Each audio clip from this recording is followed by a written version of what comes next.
The religion of the future will have no God. It will have algorithms. Have you ever noticed that the specific hunger that religion has historically addressed, the hunger for an authority that knows you better than you know yourself, that can tell you what to do when you are genuinely uncertain, that can provide a framework of ultimate meaning within which your specific choices and your specific suffering and your specific brief life can be understood as part of something larger and more significant than the sum of your individual decisions, has not disappeared from human psychology simply because the specific institutional forms through which it was previously addressed have lost their hold on the people most shaped by the scientific and secular revolutions of the last several centuries. That the hunger remains as urgent and as fundamental as it has always been, even in the people who would most vigorously deny that they have any religious needs at all?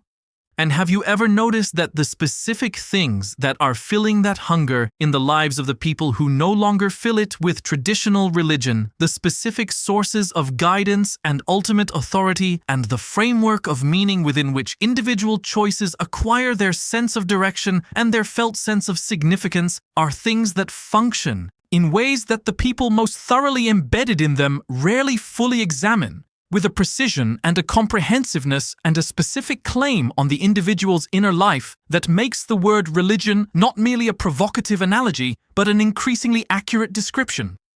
The religion of the future will have no God. It will have no temples, no priests, no sacred texts in the traditional sense, no supernatural claims about the origin of the universe or the fate of the soul after death. It will not require the specific cognitive commitments that the scientific worldview has made increasingly difficult to maintain. The commitments to divine intervention in natural processes, to miracles, to the specific metaphysical architecture of the world's great religious traditions. It will not ask you to believe anything that conflicts with what the best available science is telling you about how the physical world actually works, but it will ask you to do something that is, in its deepest structure, identical to what every religion that has ever successfully organized human life has asked of its adherents. It will ask you to surrender your epistemic sovereignty, your fundamental claim to be the primary authority on what is good for you and what you should do and who you are, to an external system that presents itself as knowing these things better than you do. It will ask you to trust a form of authority that is not human, not personal, not embedded in any relationship of genuine mutual knowledge and genuine mutual care, but that presents itself as omniscient in exactly the ways that matter most for the specific decisions that constitute a human life. And it will offer you, in exchange for this surrender, exactly what religion has always offered in exchange for the same surrender: guidance, certainty, the specific relief of not having to navigate the full weight of your own existence entirely alone. The authority it will ask you to surrender to will be algorithms, and the surrender is already well underway. To understand why this is genuinely and precisely a religious development rather than merely a technological one, you need to understand what religion actually does at the functional level, stripped of the specific theological content through which different religious traditions have dressed the function in their own specific cultural forms. Religion, at its functional core, is a system that addresses the specific features of human psychology that make the navigation of conscious existence in conditions of radical uncertainty genuinely difficult. It addresses the unbearable weight of genuine freedom, the specific cognitive and emotional burden of being a creature that must make choices without any guarantee that the choices are correct. It addresses the specific terror of mortality,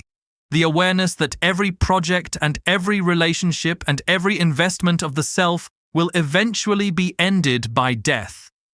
It addresses the hunger for significance, the specific human need to understand one's own existence as part of something that matters beyond the immediate mechanics of biological survival. And it addresses the specific aloneness of individual consciousness, the sense that the inner life is fundamentally isolated, that no one else can fully see or fully know the specific texture of what it is like to be you inhabiting your own experience. Every religion that has successfully organized large numbers of human lives has addressed these specific features of human psychology through a specific set of mechanisms that are, across the enormous diversity of the world's religious traditions, remarkably consistent in their basic structure. The mechanism of an omniscient authority, a god, or a system of cosmic laws, or a form of ultimate reality that knows what is best even when the individual does not, and whose guidance can therefore be trusted, precisely because it exceeds the limited perspective of the individual self. The mechanism of a comprehensive framework of meaning within which every event, however terrible, however apparently random, however personally devastating, can be understood as belonging to a larger pattern that makes it, if not good, then at least meaningful. The mechanism of community, of belonging to a group of people who share the same framework and who therefore provide the specific quality of genuine mutual understanding that the shared framework makes possible. And the mechanism of practice of specific daily rituals and specific behavioral obligations that keep the relationship with the authority alive and functioning in the texture of ordinary life, rather than only in the special moments of crisis or celebration. Now, examine what the algorithmic systems of the current era are providing, and examine it honestly rather than through the comforting lens of the narrative that treats these systems as merely tools, as merely neutral amplifiers of human capability that are being used by sovereign individuals to pursue independently formed preferences and independently formed conceptions of the good life. The algorithmic systems that mediate the most significant dimensions of contemporary life are providing, with increasing sophistication and increasing comprehensiveness, functional equivalents of every one of these mechanisms. The recommendation algorithm that tells you what to watch next, what to read next, what to buy next, what music to listen to, what food to order, is functioning as a form of omniscient authority about your preferences that you trust more completely and more consistently than you trust your own unmediated sense of what you want. Because the algorithm has access to the full history of your choices and the patterns of millions of people similar to you and the specific correlations between those patterns and specific outcomes that your own limited individual perspective could never reconstruct from first principles. You do not consult the algorithm the way you consult a suggestion box. You consult it the way a genuinely religious person consults their God, with the specific expectation that it knows something you do not and that following its guidance will produce outcomes that are better than the outcomes your own unaided judgment would produce. The social media algorithm that determines what version of reality you encounter every day, what information about the world reaches you, and what information does not. What emotional register the events of the day are presented to you, in what aspects of the human condition are visible and what aspects are rendered invisible by the specific filtering of the feed, is functioning as a form of cosmological authority, as the specific mechanism through which your understanding of the shape of reality is constructed. This is not a neutral technical service. It is a form of world-making, the specific determination of what world you inhabit, in the most functionally important sense,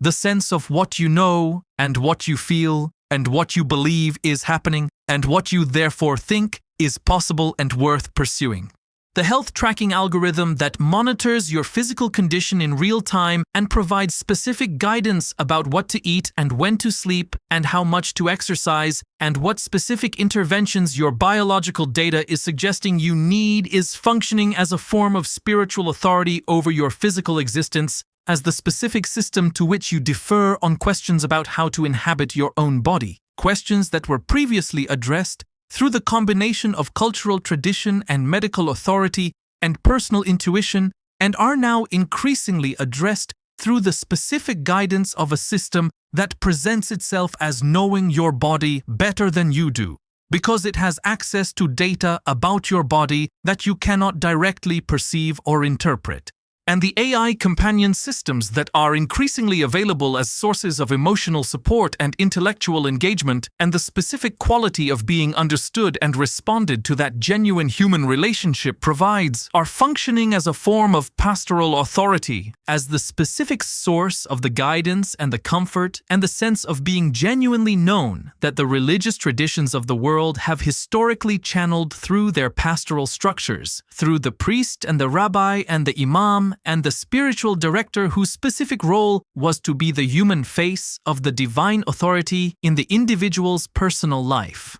None of these systems present themselves as religion. They present themselves as services, as tools, as the specific products of engineering that are being offered to individuals to help them navigate their lives more effectively. But the functional relationship between these systems and the people who use them is, with increasing comprehensiveness, the functional relationship of believer and belief system rather than the functional relationship of tool user and tool. The tool is something that serves the independently formed will of the person using it. The belief system is something that shapes the will of the person embedded in it, that provides the framework within which the will is formed rather than merely the instrument through which it is expressed. The distinction matters enormously because it determines what the appropriate response to these systems is.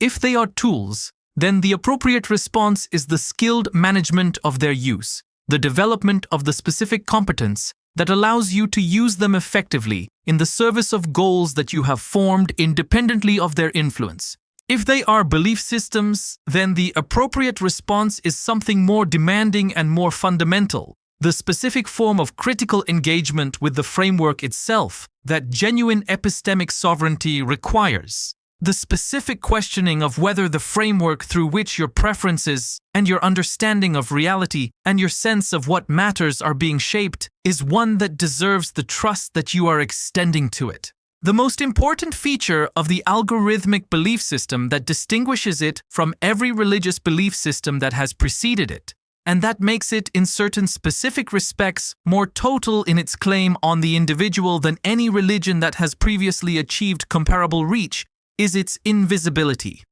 The great religious traditions of the world presented their claims to authority explicitly. They required conscious assent, the specific act of commitment to a framework that was clearly identifiable as a framework, that could be examined and questioned and potentially rejected by the person being asked to commit to it. The algorithmic systems make no comparable explicit claim. They present themselves as neutral services, as reflections of your own preferences rather than shapers of them, as mirrors rather than architects of the self that looks into the mirror. This invisibility is not accidental. It is, in the most significant cases, deliberately engineered into the design of the systems, because the specific power that the algorithmic authority derives from its relationship with its users is power that depends for its effectiveness on the users not fully recognizing the nature of the relationship. The God who announces itself as God invites examination of its credentials. The algorithm that presents itself as merely your servant, as merely the amplification of your own genuine preferences, requires no such examination. And the absence of examination is precisely what allows the relationship to function at the level of genuine belief system rather than merely tool. Consider what it actually means to live in a world where an algorithm knows, with a statistical confidence that exceeds your own self-knowledge, what you are going to want before you have finished wanting it. This is not science fiction. The specific technology of preference prediction, the capacity of large-scale behavioral analysis systems to anticipate the choices of individual users with accuracy that consistently exceeds those users' own predictions of their own choices, is already deployed at scale in the systems that most people in the most connected societies interact with most continuously. The Netflix algorithm that knows you will watch the third episode before you have finished the second. The Spotify algorithm that cues the song you were about to search for before you began searching. The Amazon algorithm that offers the product you were considering purchasing before you had articulated the consideration to yourself. These are not merely impressive technical achievements. They are specific demonstrations of the specific condition that the omniscient authorities of previous religious traditions promised but could not deliver on in any empirically verifiable sense. The condition of being known more completely than you know yourself, of being in a relationship with an authority whose knowledge of you exceeds your own self-knowledge in domains that are directly relevant to the specific choices you are making about how to live your life. The condition that makes the surrender of epistemic sovereignty not merely tempting, but, in the specific conditions of the current technological environment, genuinely rational. Because if the algorithm is consistently more accurate than you are about what you will want and what will satisfy you and what your behavior is going to be, then deferring to the algorithm's judgment rather than your own is not foolishness. It is the specific rationality of a person who has correctly identified the most reliable available authority and is acting accordingly. This is the specific theological structure of the religion of the future in its most precise form. Not the irrational surrender of judgment to an authority whose credentials are supernatural and therefore empirically unverifiable, but the entirely rational, entirely evidence-based surrender of judgment to an authority whose credentials are demonstrated empirically, continuously, and specifically in the domain of the most consequential decisions of your individual life. The algorithm is not asking you to believe without evidence. It is showing you the evidence of its own superiority to your own judgment in the specific domain of knowing what you want and what will satisfy you and what you are going to do, and it is offering you, in exchange for your trust, the specific relief of a consciousness that no longer has to carry the full weight of its own uncertainty about these questions.